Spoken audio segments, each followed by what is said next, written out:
My husband, Jamie, has always been cold towards our middle son, Morty, for some reason. This started to strain what used to be a smooth relationship between us. Is he treating Morty this way because he suspects that Morty doesn't look like him, and I might have cheated? I suggested a DNA test, but Jamie stubbornly refused.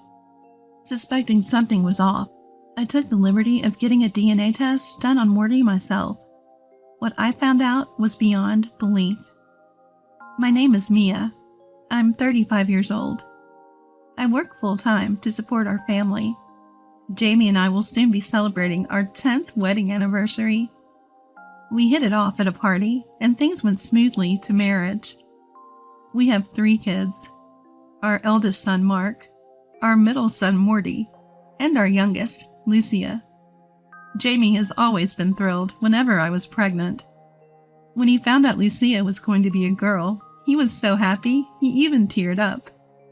Though raising 3 kids takes a toll both physically and financially, I feel incredibly blessed to be surrounded by such wonderful children. All of this joy, I owe it to my kids who have grown up so well. I wish I could say I couldn't ask for more, but there's one thing that bothers me. Jamie's attitude towards Morty. He's a wonderful father to Mark and Lucia, but for some reason, he's always cold to Morty. Just recently, this happened. We went to the park as a family of 5, but Jamie would only play with Mark and Lucia. When Morty tried to join in, Jamie brushed him off, saying, "Morty, go play with your mom." "But I want to play here with Dad and everyone else." "Enough. I've got my hands full with Mark and Lucia." "All right," Morty said, his face looking as if he's about to cry. Frustrated, I confronted Jamie. "Hey, what's wrong with you? Don't you see you're hurting Morty?" "If you feel that way, why don't you play with Morty?" "That's not the point. Morty wants to play with you." "I told you, I'm busy with Mark and Lucia. I can't entertain all 3. "You don't have to talk to him like that. Look at him. He's about to cry." Ugh! Can you stop nagging? Look, he's not my son. Keep him away from me." "What do you mean, not your son? That's outrageous. Morty is also the child I gave birth to. Why are you so cold?" Upon reflection, there have been signs over the years. Jamie would take off work for Mark and Lucia's birthdays, but he'd go to work on Morty's. During family trips, Morty is always left alone. The more I think about it, the colder Jamie's attitude toward Morty seems to have become over the years. Then, Morty spoke to me. "Mom, does Dad hate me?" "What? Why would you say that?" "'Cause Dad is nice to Mark and Lucia, but he's always hard on me." "I see. You've noticed too, huh? It must feel bad. You love your dad so much." "Yeah, I want to play with Dad like Mark and Lucia do." "Got it. I'll make sure to talk to Dad about it too," I assured. The thought of my young son feeling this way weighed on me. As a mom, it felt like a failure. After the kids had gone to bed, I approached Jamie. "Hey, Jamie, can we talk? It's about Morty." "No more talk about Morty, okay?" "Not okay. Morty asked me again today, does Dad hate me? How are you not embarrassed as a parent?"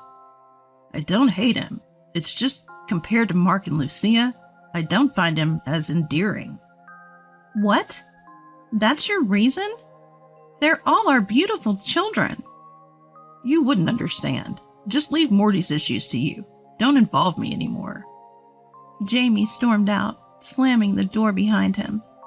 Alone in the room, tears welled up in my eyes. Why? How could he say such hurtful things? Morty is a good kid too. What makes him different from Mark and Lucia? Nothing changed in Jamie's behavior, no matter how many times I talked to him about Morty. He only became more affectionate toward Mark and Lucia, and the difference was glaring. I started losing trust in Jamie. Then one day, I was venting to a close friend. She hesitated before saying, "Well, I can't say for sure, but could Jamie suspect you're cheating?" Cheating? Look, Morty doesn't resemble Mark and Lucia, right? Maybe he doesn't think Morty is his. What? I carried and gave birth to all three of them equally. Jamie was even there when they were born. But the only reason I can think of why he doesn't show affection to Morty is that. Just as she said, Morty doesn't look like me or Jamie when compared to the other two. So does this mean his attitude should change because of that? From my perspective, that's incomprehensible. Still, I can't let this continue for my second son's sake. I decided to have a serious talk with Jamie later on. "Hey, Jamie, about Morty." Again? I thought we were done talking about this. "Do you think I cheated on you?" What? "Because Morty doesn't look like us. Do you think he's someone else's child?" No, that's not what I meant. "So what did you mean? Why are you cold to Morty alone? It doesn't make any sense." There's no deeper meaning. "That's enough. No deeper meaning? Do you realize how much Morty's hurting because of your whims? Act responsibly. You're his father." After I said that forcefully, Jamie just looked down and went silent. The conversation wasn't going anywhere. I decided to resort to my final option. "Fine. If that's the case, let's go get a DNA test." What? What are you talking about? "Well, you keep saying things like, 'He's not my son,' or 'Keep him away.' Morty's suffering because of it." A DNA test is going overboard. "Then what? What should we do? Are you going to keep acting this way until we prove Morty is our biological child?" Well, It's settled then. I'll take care of the DNA test." As I was about to leave the room, Jamie shouted, Wait! from behind me. He grabbed my arm tightly and said in a low voice, Listen, never do that DNA test.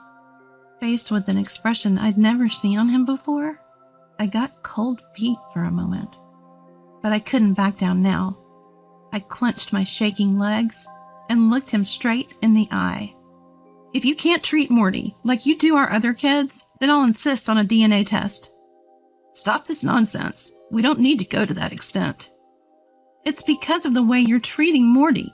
I don't want to do this either, you know?" Calm down. There's no point in doing that. "Enough. I can't stand seeing Morty so sad anymore. If I don't see any change in your attitude, I'll go ahead with the test." I shook off his grip and stormed out of the room. Whether it was my warning or not, Jamie started talking more to Morty. Gradually, Morty began to smile more, and I felt relieved. Then one day, all 5 of us went out for dinner. As everyone was deciding on their meals, Morty spoke up. Hey, what are you going to have, Dad?" Oh, I guess I'll go with a hamburger. "Then I'll have a hamburger too." What? "I actually like the same foods as you, Dad. I just never said it before." As Morty grinned, I couldn't help but smile too. But Jamie had a different reaction. Why would we like the same things? You're not even my kid. Jamie's harsh words made Morty flinch. "What? Dad?" Don't call me Dad. Just stop it. "Why? Did I do something?" I'm going home first. Mia, take care of the kids. James quietly left the table and walked out of the restaurant. You could cut the tension with a knife. The kids sensed something was off, and the whole dinner turned somber. Selfish act by Jamie, casting a shadow over even the children. I couldn't hold back any longer. That night, I cornered Jamie for a heart-to-heart. "What was that today? Do you have any idea how Morty must feel?" I'm sorry. "If you want to apologize to Morty. Why would you even?" It's out of my hands, okay? He's not my son. Just leave me alone. At that moment, my patience ran out. All 3 are our children. No difference. and yet he can say such a thing so easily. There's no time to hesitate. I have to change the situation for Morty ASAP. The next day, I took a day off from work and left the kids at my parents'. I then headed to the appropriate facility and requested a DNA test.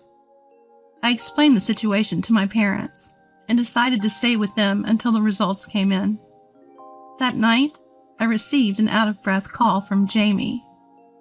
Hey, Mia, where the heck are you? At my parents'. Me and the kids are staying here for a while. What? Why all of a sudden? To spare the kids any more pain. You know what I'm talking about. Well, don't call us until you hear from me. Goodbye. Hey, wait a... Ignoring Jamie, who started to say something, I hung up the phone. My parents back home were worried too, but all we could do now was wait. Several days later, an unexpected truth came to light. I secluded myself in my room and opened the envelope containing the DNA results. My heart felt like it was going to leap out of my chest. Its beats were that loud. Seeing the results, I couldn't believe my eyes. What? This has to be a joke. According to the DNA test, Morty had no blood relation to us at all? He wasn't Jamie's child, nor was he mine? What the heck is going on? There's no way he's not my child. I clearly remember giving birth to Morty enduring the labor pains. But the test results couldn't be lying. The names written were correct. In my shock, my mind went blank. I decided to leave the kids with my parents and head back to confront Jamie. I handed him the test results and interrogated him without mercy. What does this mean? You can't be. These are the DNA test results you've been refusing. Explain. You know something, don't you? Well, My husband fell silent, his eyes darting around evasively. At that last moment, I was incredibly angry at him for not facing the truth. That's enough. I don't know what you're hiding, but the results are out. Has this got something to do with why you've been so cold to Morty? No, it's just... If you won't speak up, I'll go back to the maternity clinic where I gave birth to Morty. I'll even call the police if I have to. Are you okay with that? Raising my voice, Jamie finally gave in and muttered, All right. Then he spilled a shocking truth. Morty isn't our child. He's the child of the woman I cheated on you with. What? The child of your affair? Yeah, a woman I met around the time you were giving birth. Wait a minute. That doesn't make sense. I gave birth to Morty and was discharged from the hospital as scheduled. That's impossible. I met her at the maternity clinic. She was a pregnant woman whose due date was the same as yours. What? When I pressed him for details, Jamie explained it like this. I was told I was at risk for preterm labor, so I was hospitalized at 9 months pregnant. Jamie visited often, but little did I know he had met someone else at the hospital. Turns out she was the daughter of the head of the maternity ward, and she was carrying another man's child.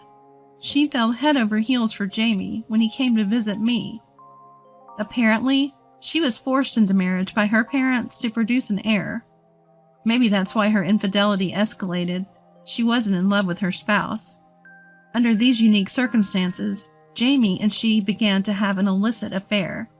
Or rather, she aggressively pursued him, and before he knew it, they were entangled in this complicated relationship.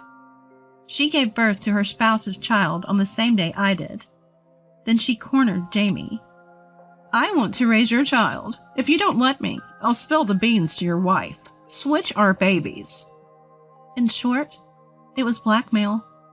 Fresh from giving birth, I couldn't possibly hear about Jamie's affair, so he caved to her outrageous demands. As a result, our biological child was switched with hers. In the hospital, Morty, who is really her child, came home with me. Jamie, teary-eyed, finally came clean. I'm sorry. I'm really sorry. I tried to tell you the truth so many times, but I just couldn't. So that's why you've been so cold to Morty. I tried in the beginning, but as he grew up and started to look more like her, I couldn't bear it. I can't believe this. All because of that. You don't understand how hard it was for me. My feelings are something you'll never understand, Mia. You can't be serious. Selfish much? I found myself raising my voice. I couldn't believe he was playing the victim even now, refusing to acknowledge his own faults. A surge of unutterable anger filled me. Are you kidding me? I was struggling too, you say? Like I care. Morty's gone through way more pain than you because of your self-centered actions, and yet you're acting like the damsel in distress? What else could I do? Really? It all started because you cheated, letting yourself be manipulated by her? What about our real child? What about Morty's feelings? What will happen to them? Well, that is. I've had enough of you. You've lost any right to parent. I'll raise all 3 kids myself. They'll never see you again, nor will you claim to be their father. Live with your guilt, you piece of trash. Ignoring Jamie's attempt to hold me back, I stormed out of the house. I later consulted a lawyer and expedited the divorce. Jamie admitted to the affair, and based on the DNA test results, we divorced, with him taking full blame. I even found the woman he cheated with and made sure to demand alimony in the divorce trial. The only regret I had was finding out that our biological child had been living in a facility due to parental neglect. But there's no turning back now. People might think it's cruel, but Morty is my child now. From that day on, she had no contact with Jamie. I gained custody of the children, and now they're living at my parents' house. Fortunately, I have a job, so we're managing, but I expect to face various challenges ahead. Yet I have no regrets about my decision. I vow never to let Morty, who has come back to me, feel sad again. I plan to give equal love to all my children as if they are all my own.